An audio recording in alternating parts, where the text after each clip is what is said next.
Пригородному аульному округу Ахсуат сегодня дали газ. Глава региона Нурлыбек Налибаев разделил радость сельчан.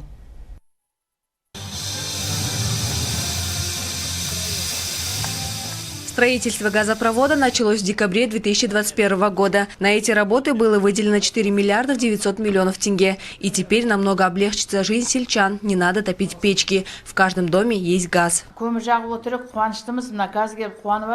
Мы топили печки. Теперь нам дали газ. Словами не передать нашу радость. Спасибо. Аким области поздравил жителей округа с долгожданным событием. Глава региона отметил, что работы по газификации продолжаются. Так идет прокладка газовых сетей в аулах Абай и Досан. Разрабатывается проектно-сметная документация по прокладке газопровода в дачный массив Сабалак. В целом в этом году планируется довести показатель газификации области до 72%.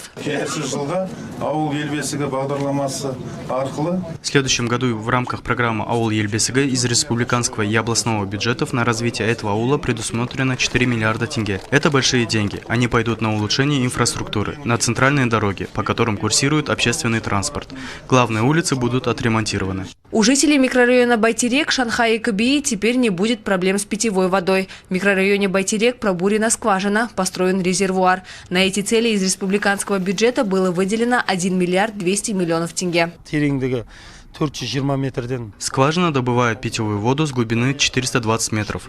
Построены 3 резервуара. Каждый из них по 2400 кубов.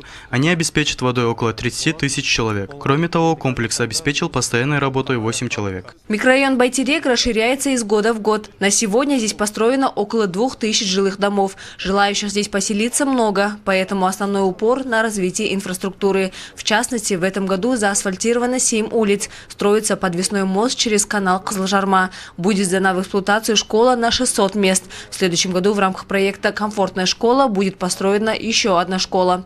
Лимара Эргайбаева, Кузукурпеша Сараллы, Галамжан Кужахов, Турихан Кужахметов, телеканал Кызылорда.